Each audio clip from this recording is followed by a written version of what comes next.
Hi friends, Kannada ಗಿಸ್ಬೋಟ್ಗೆ ಸ್ವಾಗತ. ಇವಾಗ ನಾನು ನಿಮ್ಗೆ ಒಂದು ಇಂಟ್ರೆಸ್ಟಿಂಗ್ ಆಗಿರೋ ವಿಷಯನ ತಿಳಿಸ್ತಾ ಇದ್ದೀನಿ.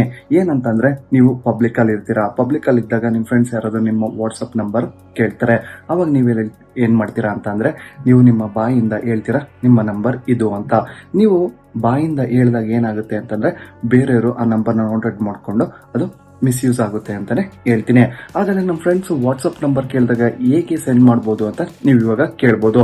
ಹೇಗೆ ಅಂತಂದ್ರೆ, ಅವರು ನಿಮ್ಮ ವಾಟ್ಸಪ್ ನಂಬರ್ ಕೇಳಿದಾಗ ನೀವು QR ಕೋಡ್ನ ಜನರೇಟ್ ಮಾಡಿ ನೀವು ನಿಮ್ಮ ವಾಟ್ಸಪ್ ನಂಬರ್ನ ಅವ್ರಿಗೆ ಸೆಂಡ್ ಮಾಡ್ಬೋದು. ಬನ್ನಿ ಹಾಗಾದ್ರೆ ಇವತ್ತಿನ ವಿಡಿಯೋದಲ್ಲಿ ಹೇಗೆ ವಾಟ್ಸಪ್ ಆ್ಯಪಲ್ಲಿ ನೀವು QR ಕೋಡ್ನ ಜನರೇಟ್ ಮಾಡಿಕೊಂಡು ಆ QR ಕೋಡ್ನ ನಿಮ್ಮ ಫ್ರೆಂಡ್ಸ್ಗೆ ಸೆಂಡ್ ಮಾಡ್ಬೋದು ಅಂತ ನಾನು ನಿಮಗೆ ಇವತ್ತಿನ ವಿಡಿಯೋದಲ್ಲಿ ತಿಳಿಸ್ಕೊಡ್ತೀನಿ. ನಾನು ಮಂಜುನಾಥ್, ಕನ್ನಡ ಗಿಸ್ಬಾಟ್ ಇಂದ.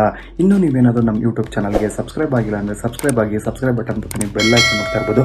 ಅದನ್ನು ಕ್ಲಿಕ್ ಮಾಡಿ ನಾವು ಹೊಸ ವಿಡಿಯೋ ಅಪ್ಲೋಡ್ ಮಾಡಿದಾಗ ನಿಮಗೆ ನೋಟಿಫಿಕೇಶನ್ ಕೂಡ ತೋರಿಸುತ್ತೆ. ಫಸ್ಟ್ ನೀವು ನಿಮ್ಮ ವಾಟ್ಸಪ್ ಓಪನ್ ಮಾಡಿ ಸೆಟ್ಟಿಂಗ್ಸ್ಗೆ ಹೋಗಿ. ಸೆಟ್ಟಿಂಗ್ಸಲ್ಲಿ ನಿಮ್ಮ ಪ್ರೊಫೈಲ್ ಕಾಣಿಸ್ತಿದೆಯಲ್ಲ, ಇಲ್ಲಿ ಅದರ ಪಕ್ಕ ನೀವಿಲ್ಲಿ ನೋಡ್ತಾ ಇರ್ಬೋದು QR ಕೋಡ್ ಕಾಣಿಸ್ತಿದೆಯಲ್ಲ, ಅದನ್ನು ಕ್ಲಿಕ್ ಮಾಡಿ. ಇಲ್ಲಿ ನೋಡಿ QR ಕೋಡ್ ಜನರೇಟ್ ಆಯಿತು.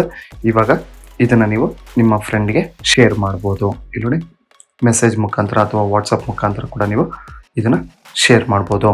ಅಥವಾ ಈ QR ಕೋಡ್ನ ನೀವು ಸೇವ್ ಕೂಡ ಮಾಡ್ಕೊಬೋದು. ಸೇವ್ ಮಾಡಿದಾಗ ನೀವು ನಿಮ್ಮ ಗ್ಯಾಲರಿ ಹೋದರೆ ನಿಮಗೆ ಇಲ್ಲಿ ನೋಡಿ, ನೀವು ಇಲ್ಲಿ ನೋಡ್ತಾ ಇರ್ಬೋದು, ನಿಮ್ಮ ಗ್ಯಾಲರಿ ಫೋಟೋಸಲ್ಲಿ ನಿಮಗೆ ನಿಮ್ಮ QR ಕೋಡು ಈ ರೀತಿಯಾಗಿ ಕಾಣಿಸುತ್ತೆ. ಈ QR ಕೋಡ್ ಮುಖಾಂತರ ಅವರು ಸ್ಕ್ಯಾನ್ ಮಾಡಿಕೊಂಡು ಅವರು ನಿಮ್ಮ ನಂಬರ್ನ ವಾಟ್ಸಪ್ ಕಾಂಟ್ಯಾಕ್ಟಲ್ಲಿ ಆ್ಯಡ್ ಮಾಡ್ಕೊತಾರೆ ಅಂತಲೇ ಹೇಳ್ತೀನಿ. ಈ ರೀತಿಯಾಗಿ ನೀವು ವಾಟ್ಸಪ್ QR ಕೋಡ್ನ ಜನರೇಟ್ ಮಾಡ್ಬೋದು. ನೋಡೋದಲ್ಲ ವೀಕ್ಷಕರೇ, ಇಷ್ಟೊತ್ತರೆಗೂ ನಾನು ನಿಮಗೆ ತಿಳಿಸ್ಕೊಟ್ಟೆ ವಾಟ್ಸಪ್ಪಲ್ಲಿ QR ಕೋಡ್ನ ಜನರೇಟ್ ಮಾಡಿ ಹೇಗೆ ಶೇರ್ ಮಾಡೋದು ಅಂತ ನಾನು ನಿಮಗೆ ಇವತ್ತಿನ ವಿಡಿಯೋದಲ್ಲಿ. ನೀವು ಕೂಡ ಇನ್ನು ಮುಂದೆ ನಿಮ್ಮ ಫ್ರೆಂಡ್ಸ್ ಯಾರಾದರೂ ವಾಟ್ಸಪ್ ನಂಬರ್ ಕೇಳಿದಾಗ ನೀವು ಈ ರೀತಿಯಾಗಿ QR ಕೋಡ್ನ ಜನರೇಟ್ ಮಾಡಿ ಶೇರ್ ಮಾಡಿ.